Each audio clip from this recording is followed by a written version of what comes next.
Welcome to A Voyage to Antarctica. I'm Alok Jha. This week we're doing something a little different. I'm speaking to three unique contemporary artists. Peter Liversidge, Lucy Orta and Marc Rees, all of whom have been invited to make a new work inspired by Antarctica for the UK Antarctic Heritage Trust's Antarctica in Sight programme.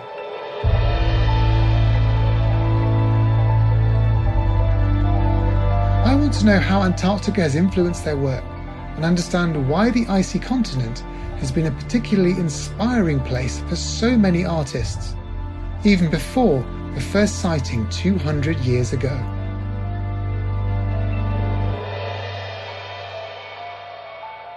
My name is Lucy Orta and I'm a visual artist, but I work together with Jorge, who's my husband and partner since the early 1990s. And together we've been tackling, I guess, all kinds of key social and ecological challenges through our practice as artists. And we've created all kinds of artworks that explore issues, themes, for example, water scarcity, climate change, and loss of biodiversity. My name is Marc Rees and I live in Cardiff, and I'm an interdisciplinary artist, and I mainly focus on site-located community responsive work, so sort of immersive theatre, really.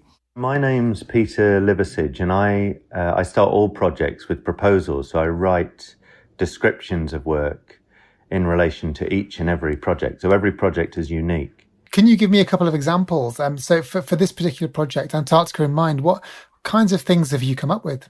One of them was that I proposed to build from snow and ice a group of Easter Island type heads on the island of Port Lockroy.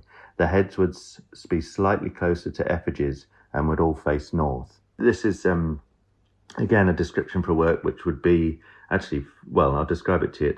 I propose to add a spoken word piece to all the sat-navs currently in use around the world. The text will be spoken in the same voice of all other instructions that are given by the sat-nav. The text will read, "Currently the poles are melting." The text will be delivered to the driver at the start and the end of each and every journey. And so in that way, that work just exists as an abstract sense or idea. Tell me about your work for the Antarctica in Sight programme. What kinds of artwork are you developing there? So for me, it's like, without giving it away, because it is very much about whale song, and it's a kind of sonic SOS to draw attention to their plight and the plight of the planet. And I have a very good friend of mine who's the writer Philip Hoare. I don't know if you know him. He wrote the book Leviathan and The Sea Inside and Rising Tide, Falling Star. Fantastic books. I mean, he is so knowledgeable about kind of marine life. I mean, whales especially. And I met his friend Chris Watson, who is an ex-Cabaret Voltaire member and is David Attenborough's main sound man. So I knew that I could access kind of, authentic sounds of whale song recorded in Antarctica. So I'm working with him. I've commissioned a text from Philip about kind of whale song and about Antarctica that then Cerys Matthews will read, and that will appear by magic in different places. It's a kind of like sonic takeover or multi-city podcast, excuse the pun. And for me, it was really important. I mean, obviously the whales are really important, and I've learned so much from Philip. I mean, because, in the 20th century, we killed 3 million great whales, and, majority of that was in the Southern Ocean of the Antarctica. And what's really interesting is, the sheer removal of that biomass, from then the still unpolluted, unplasticized oceans probably accelerated climate, the climate breakdown. And if you think of, political, climate movements, Save the Whale was massive in the 70s. And in a way, it is a precursor. It's the direct ancestor of Extinction Rebellion. So it's so interesting as the whales are so symbolic to that plight. And especially their song is so heartfelt, and everybody knows that sound no matter what. So I think if you play that, if you hear that somewhere incongruous, if you're walking down the street and you know what it's about.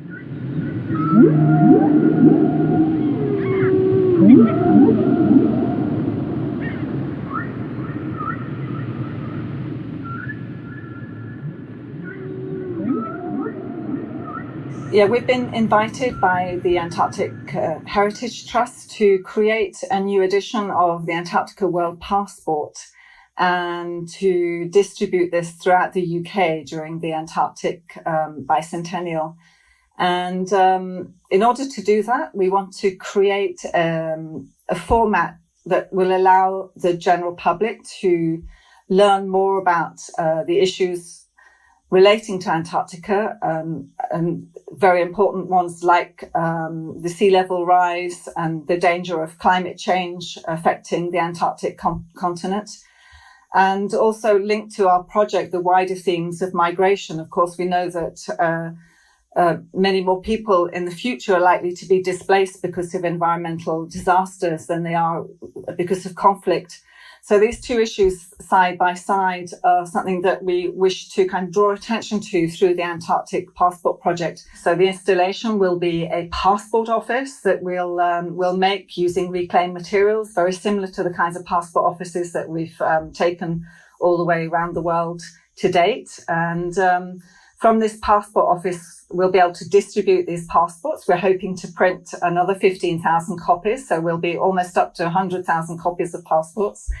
And use that as a forum for discussion, so a place that people can come to. And I think post-confinement, post-lockdown, post-COVID pandemic, all kinds of issues of identity, nationality, of movement across borders will be even more important to discuss in the future. So it can provide, we hope that this artwork can provide a discursive platform in a way, in a different format, of course, because it's art.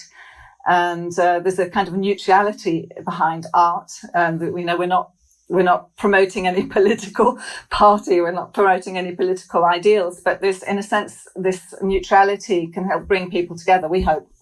Because it was the 200th anniversary of the discovery of Antarctica as a continent, we were looking to work with 200 primary schools and primary school children. We provide them with watercolours and watercolour paper. And the watercolours would be, and Winsor and Newton, who actually supplied the original watercolours on Scott's expedition, sets of watercolours that were based on the potential colourways of icebergs. And as you know, watercolour paint needs to be activated by water. So very luckily, the British Antarctic Survey collected icebergs for me, which are now in quarantine in Cambridge. And that water will be given to these 200 schools, and the 60 children per school, they will be given meltwater from icebergs to activate the watercolours. And what we would ask them to do is make paintings using that iceberg water and the watercolours to make paintings of what they imagine icebergs look like.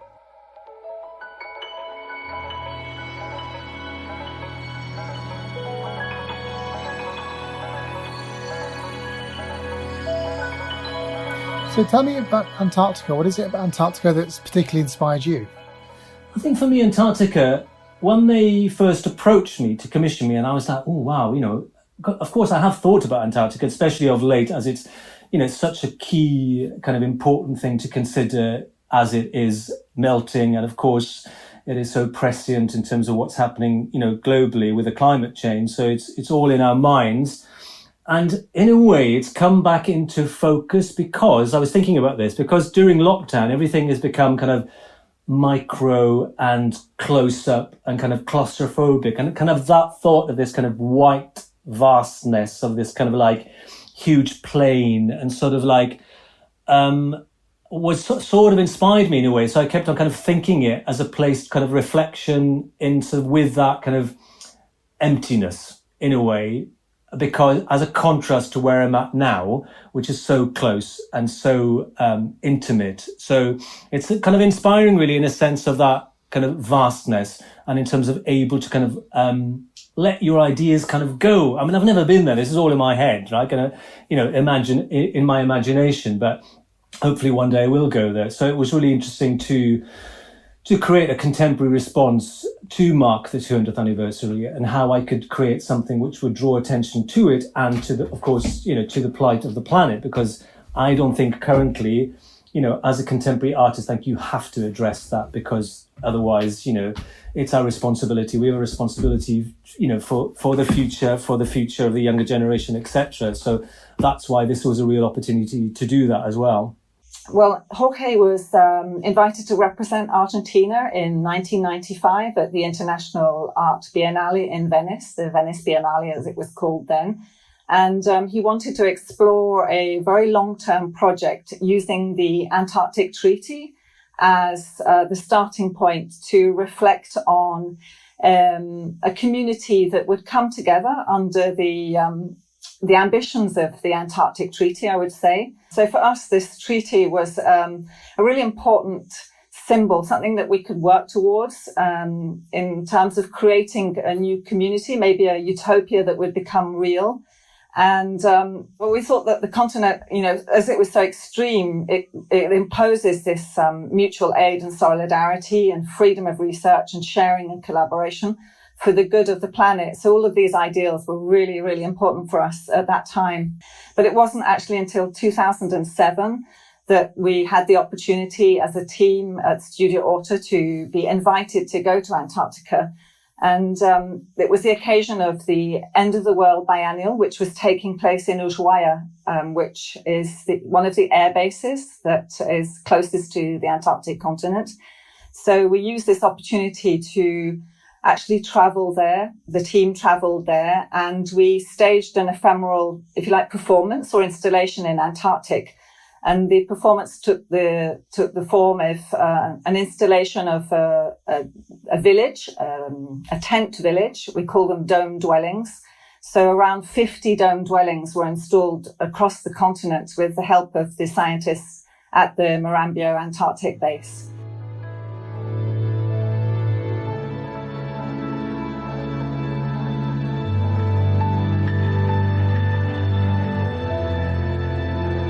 Why do you think art has an important role to play in telling the story of Antarctica? It can point out things that aren't, that are possibly. It points out the sort of subtleties as well as the obvious and the less straightforward things. The things that you could see if you read, any historic document or looked at the watercolors or thought of Antarctica in the abstract. It can just point out, perhaps it can, if Antarctica had corners, it could point out the corners. It could point out those things that are not necessarily immediately obvious. Or perhaps the more obvious things, like the poles are melting, in a way that just gets you to think about it. And it's not about necessarily immediately changing someone's opinion or mind or perspective of a place, but it's just making them think about it in a way that it might be a slight deviation. It's like taking a B road instead of the motorway. You just have this trip that takes you somewhere. You still get to the same place and perhaps your mind isn't changed, but equally on that deviation, you might get a totally different view or vista along, what you were thinking about, or maybe not. We certainly believe, and have even been able to test this, that art can help raise awareness. It can help translate complex scientific information into formats that can reach audiences in the ways that data and statistics can't. And we've seen that different art formats have a capacity to trigger emotional responses, to touch people in different ways. We've tested this through the experience of seeing, of listening to, touching, and participating in something. So feeling part of something, feeling enveloped, embodied by an artistic form. So certainly, yes, art has a role to play. I think, in my work itself, I often kind of shed new light on history, on pieces of history, on a building. I often describe myself as an archaeologist exhuming a multi-layered history of a site and then unearthing kind of fragments of either, fossils of fact or fiction, and then I pass them on to artists or members of the community to deduce and reinterpret and reimagine. And then I kind of, what I do then is that rediscovered material is then molded into a composite portrait of a place. So for an audience to encounter as an immersive experience. So I think, so it's looking at that history, that heritage in a different way and presenting it in new forms. So I think this is an opportunity. People might think, oh, heritage boring, or they know the history of Antarctica, but there's so much. I mean, I went up to Dundee for the first time and went to the, on board the Discovery. It is the Discovery, isn't it? Yeah. So Captain Scott's ship, and it was extraordinary. But also just to learn how reliant Dundee was on the whaling industry and that connection, and it made the city, and it was extraordinary. They didn't realise that so many whales had been killed, but that was an integral part of their survival, and that was their income, and etc. So it was that was profound, really. So therefore, it's an opportunity to shed light on history differently, to present in a different way. And I think that's exciting, because often people think, history is boring or heritage is dull, but it's super exciting to reimagine it or present it in a different way. Can I ask you, are whales something that you've been interested in throughout your life? Is there sort of a boyhood fascination with whales? I think, I've always was fascinated during the 70s. I mean, I was born in the 60s, so I can, remember Save the Whales and being, thinking, God, this is really important, that, it should be involved in, and was fascinated by it. And of course, by, watching the documentaries, and David, with David Attenborough. So it's something that wasn't actually at the forefront of my mind, but it was always there, knowing that it was really important. But it's since meeting Philip, really, and he's so eloquent and articulate and passionate about those mammals that it's infectious. This was an opportunity to create, a contemporary response that hopefully would resonate with other people by using something very basic and primal as kind of whale song, and working with Philip, who is an absolute kind of expert. And he did write. I mean, I spoke to him yesterday, and he did write something, and I could read that out if you like. He's written something, for us for this kind of podcast. Do you mind if I read it? Please do. Their fate resounds in their song. The glorious thing about being a whale is that they live in a sensorial world of sound. They feel vibrations with their gigantic bodies, lacking hands and fingers, and living and feeding in sometimes pitch black conditions.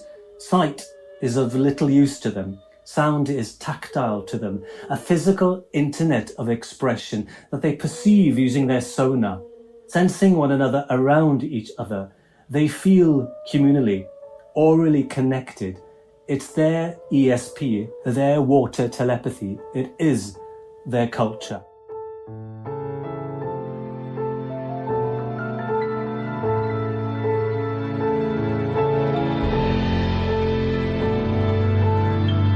Just one final question, which we've asked to all our interviewees.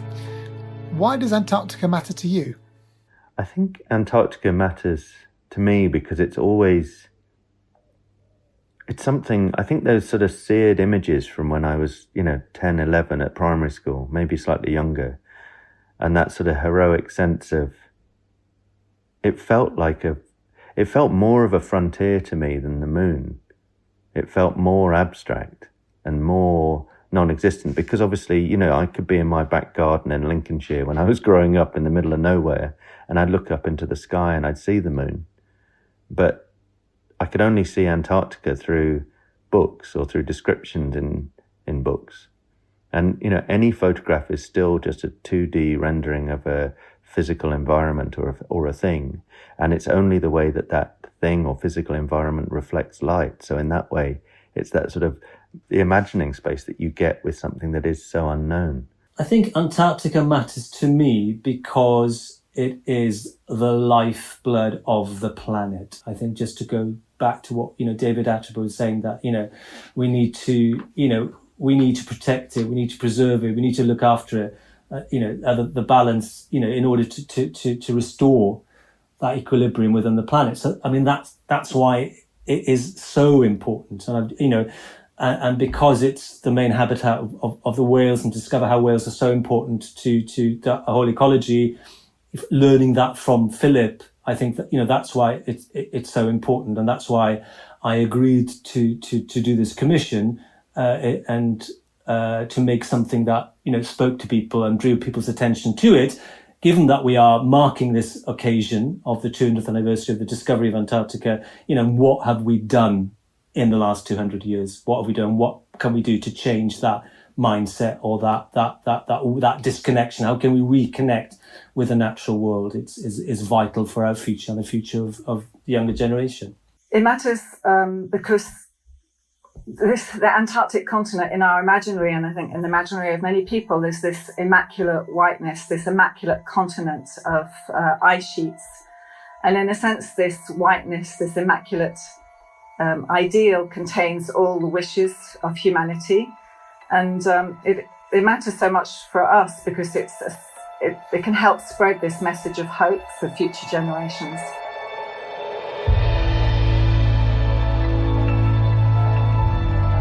A Voyage to Antarctica was presented by me, Alok Jha. It was produced by Jessica Norman, with Ben Hewis as digital producer. Music was composed by Alec Hughes. If you enjoyed this episode, please subscribe and rate us wherever you get your podcasts. A Voyage to Antarctica is part of the UK Antarctic Heritage Trust's Antarctica in Sight programme, celebrating and reflecting on the past 200 years of human endeavour across this fascinating continent. The UK Antarctic Heritage Trust is the charity championing the public understanding of and engagement with Antarctica. You can find out more at www.ukaht.org. Next time I'll be talking to Professor Klaus Dodds about Antarctica's potentially precarious future and what we can all do to protect it. See you next week.